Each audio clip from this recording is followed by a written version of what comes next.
Hello again. This is I Know a Guy Bicycles, hanging out with a guy. Hi, I'm the guy, Justin. Today we're going to talk about wheels, and this is a part of an installment of the top 20 things I look for when I purchase a bike. When I go out in the field looking at bikes to refurbish, I have a laundry list of things that kind of go through as a checklist, and I've been in for so many years, it's something that's just kind of in my head, so I decided to write it all out. That's a blog post I have. And in addition to, I wanted to make some videos of the process of doing this and what to look for.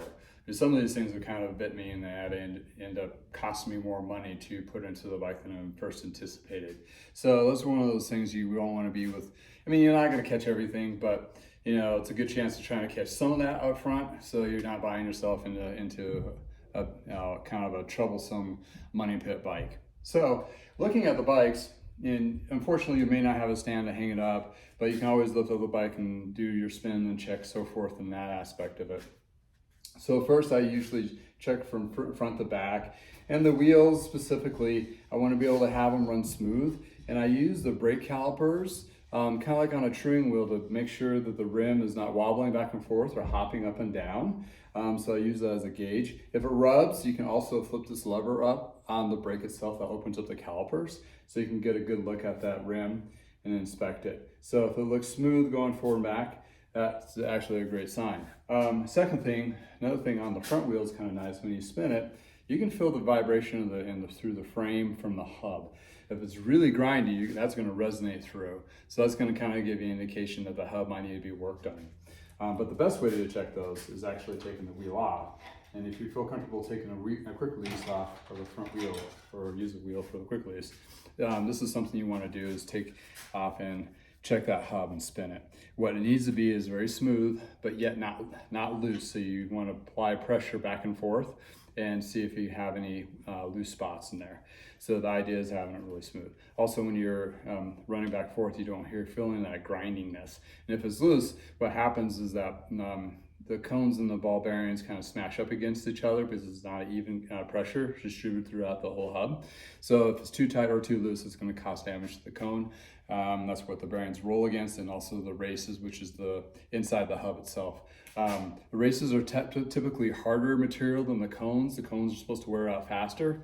Kind of a technical piece of it. Also, if you have the hubs overhauled, you want them to make sure to replace the ball bearings, because ball bearings, you may not visually see it, but they may get a little, no longer be perfectly circle or round, and that may cause problems. So, and also good bearing grease. So anyway, this has been inspected. Then I go to the rear wheel. And what's nice, and what I do for a trick for the rear wheel is I change my shifting all the way down to the small cog. So I make sure it's in the smallest gear. So that pulls that derailleur out of the way so I can drop the wheel out easily. And that way I can check this hub and also check the cassette.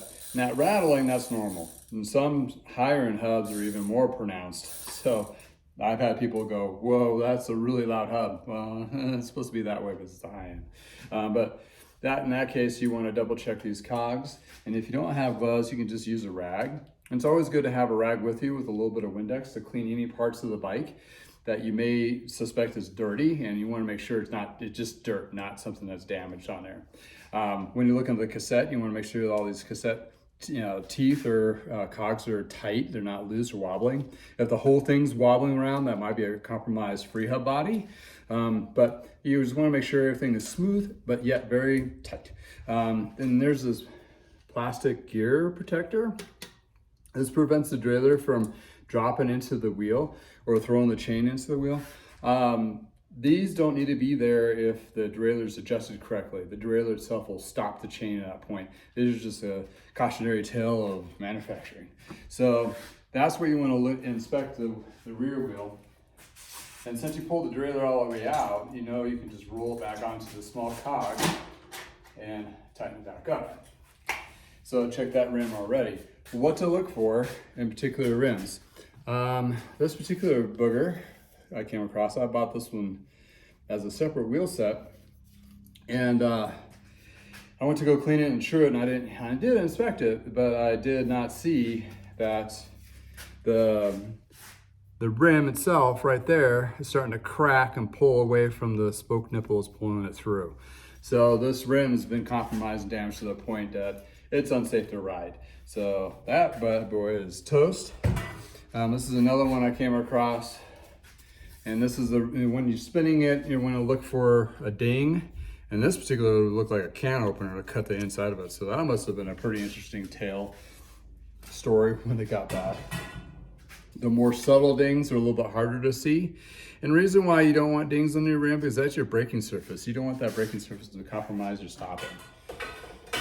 In addition to, there's, especially when if you're more of a humid area or the bike came from a humid area, there's corrosion, and that's not good. And also the corrosion will seize up those spoke nipples that we can actually true the wheels. So those are various few things to look out for. Also, something you usually won't do while you're in the field, but there's rim tape here that covers up these spoke holes, and the spoke holes need to be covered up with this either a good a cloth tape, and I prefer the Velox cloth tape, or it's industry standard to use that for aftermarket because it holds higher pressure tire or tubes a lot better, and it doesn't sink into those holes where the tube will cut and blow out. So that's kind of your once over on the wheels, but you know, it's unfortunately you're not going to catch everything. But I'm more of the person that likes to, you know, try to inspect as much as possible in good lighting too, in the sun, not in somebody's dark garage or dingy basement, which gets kind of weird. But you want to check, like, you know, visually check all those spoke nipples, and as for the eyelets too, make sure they're not compromised. I'm kind of a matchy person, so if one wheel doesn't match one of the other, I know I'm going to be switching those out to a matching set.